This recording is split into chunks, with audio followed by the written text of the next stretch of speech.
नमस्कार श्रोते हो, इरा ब्लॉगिंग मराठी या यूट्यूब चॅनलवर सर्वांचे स्वागत। आजच्या व्हिडिओमध्ये आपण ऐकणार आहोत तिची तपश्चर्या या कथेचा भाग 13। आज उमाच्या आयुष्यातील सर्वात महत्त्वाचा दिवस। पाहूया काय होतं पुढे। काल उमाची हळद व्यवस्थित पार पडली। रात्री जेवल्यावर जमलेले सर्व नातेवाईक गप्पा मारत बसले होते। सर्वजण उमाला इतकं छान सासर मिळाले म्हणून आनंदी होते। त्याबद्दल सगळेच बोलत होते। बऱ्याच गप्पा गोष्टी झाल्यावर रमाताई उमाला म्हणाल्या, चल उमा, आता सर्वांनी झोपा, उद्या तुला दिवसभर उभा राहायचं आहे, चेहरा थकलेला नको दिसायला। हो चला, पुरुष मंडळींना बाहेर मांडवातच गाद्या घातल्या आहेत आणि आम्ही बायका सगळ्या आतमध्ये झोपतो। दिवसभराच्या श्रमाने इतर सर्व तर झोपी गेले, पण उमाला झोप काही लागत नव्हती। उद्यापासून आपल्या नवीन जीवनाला खऱ्या अर्थाने सुरुवात होणार आहे। एखाद्या मुलीच्या आयुष्याची नवीन सुरुवात, आणि इथे तिचे आई बाबा मात्र व्यथित होतात। हे सर्व कोणी सुरू केलं असेल? मुली सासरी जातात म्हणूनच पूर्वीपासून लोकांना मुलगा हवा असतो का? मुलगा असला की सुनेच्या रूपात एक नवीन माणूस घरात येतं आणि लग्न झालेल्या मुलीची कमतरता भरून येते। पण हल्ली मुलांचा तरी काय भरोसा की ती मुलं आई बाबांजवळ राहतीलच? विचार करता करता उमाला झोप लागली। उमाच्या घरच्यांकडे पद्धत होती की माहेरचं मंगळसूत्र हे फक्त काळ्या मण्यांचा सर असतो, तो सुद्धा नवऱ्याच्या उंची एवढा। मध्यभागी मुहूर्तमणी ओवलेला असतो। मानसची उंची 5.6 फूट असल्यामुळे तेवढ्या लांबीचं मंगळसूत्र ओवता ओवता ते ओवणाऱ्या बायकांची दमछाक झाली होती। तो मुहूर्तमणी नंतर सोन्याच्या मंगळसूत्रात ओवला तरी चालतो, पण तो कायम गळ्यात असायला पाहिजे अशी पद्धत होती। त्या सगळ्या मंगळसूत्र ओवणाऱ्या बायका खोट्यात रागाने म्हणत होत्या, सगळ्या मुलींना उंच नवरा हवा असतो, पण हे असं बारीक मणी ओवताना किती त्रास होतो हे त्यांना काय माहीत। परंतु हरकत नाही, आपल्या घरच्या मुलीसाठी आपण एवढं करायलाच हवे। हा त्रास पण सुखावह असतो। दुसऱ्या दिवशी सकाळी सगळे लवकरच उठले होते। सगळ्यांची जोरात तयारी सुरू झाली होती। लगीन घर कसं असतं त्याची झलक आज बघायला मिळत होती। घरातील काही पाहुणे समोरच्या घरी अंघोळीसाठी गेले होते। सगळे अगदी वेळेवर तयार झाले। वधू वेशात उमा अगदी दृष्ट लागण्यासारखी दिसत होती। सोहुनींनी उमासाठी रात्रीत सजवलेली गाडी पाठवली होती। त्याचप्रमाणे अजून एक गाडी आणि 2-3 रिक्षांची सोय इतर सर्वांसाठी केली होती। हे सर्व पाहून जमलेले नातेवाईक भारावून गेले होते। काहींना तर त्यांच्या 63 बाह्यांची आठवण होत होती। घरातून निघताना उमा देवाच्या पाया पडली। आई बाबांच्या पाया पडताना तिला तिचे अश्रू आवरत नव्हते। आई बाबांची अवस्था काही वेगळी नव्हती। आज आपली उमा सासरी जाणार या भावनेने त्यांना अश्रू आवरत नव्हते। राधाताईला मिठी मारून उमा म्हणाली, राधाताई, आई बाबांची काळजी आपण दोघी घेऊया। आता तू सुद्धा वरचेवर इकडे येत जा। उमा, आता तू अश्रू आवर। तुझा रडका चेहरा का तू मानसला दाखवणार आहेस? घराबाहेर पडताना उमाचे पाय साखळ दंडाला बांधल्यासारखे जड झाले होते। शेवटी मन घट्ट करून ती घराबाहेर पडली।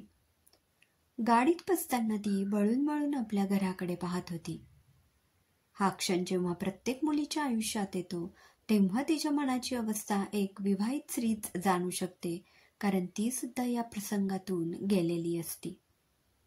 उमाच्या एका बाजूला आई आणि एका बाजूला राधाताई बसले होते आणि पुढे बाबा बसले होते। उमाच्या मनात आलं, गाडी इतकी सुंदर सजवली आहे तर हॉलमध्ये किती थाट असेल। खरोखर उमा जेव्हा गाडीतून उतरली तेव्हा ती समोर पाहतच राहिली। प्रवेशद्वार फुलांच्या अप्रतिम सजावटीने खूपच आकर्षक दिसत होतं। प्रवेशद्वारातून आत शिरताना फुलांचा सुंदर दरवळ जाणवत होता। हे सर्व हॉलमध्ये आले तेव्हा बरीच पाहुणे मंडळी आलेली होती। त्यातले उमाचे अगदी जवळचे नातेवाईक जे बाहेर गावी राहत होते ते लगेचच उमाला भेटायला आले। उमाला बघून ते तिच्यावर कौतुकाचा वर्षाव करत होते. वधूपक्षाच्या रूममध्ये जाऊन उमा बसली. तिथली व्यवस्था खूपच छान होती. रूमला चौफेर आरसे लावलेले होते, त्यामुळे कोणत्याही कोपऱ्यातून आपण स्वतःला पाहू शकत होतो. आपल्या रूपावर उमा मनोमन खुश झाली होती. इतक्यात मानसकडचे लोक सुद्धा हॉलमध्ये प्रवेश करते झाले. शकुंतलाताई, शीलाने उमाचे आई बाबा आणि इतर सर्वांची जातीने चौकशी केली. वर्मा असून सुद्धा कसलाही अभिमान न बाळगता त्या उमाच्या खोलीत तिलाही भेटायला आल्या.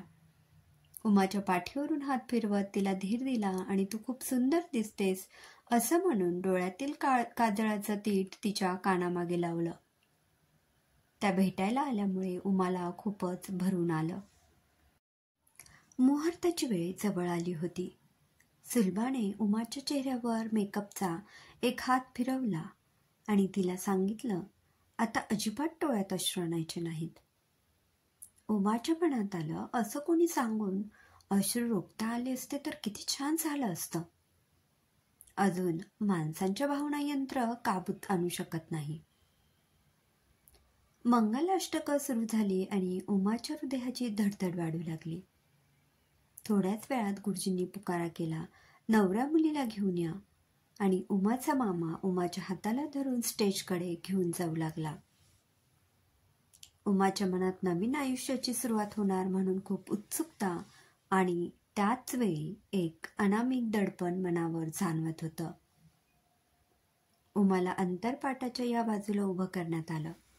तिच्या बाजूला तिची लाडकी राधाताई उभी होती. अंतरपाटाच्या पलीकडे माणूस उभा आहे या भावनेने उमाला एक मजबूत आधार जाणवत होता. त्याचवेळी आपल्या जीवनाची एक नवीन कसोटी सुरू होणार हे तिला जाणवत होतं.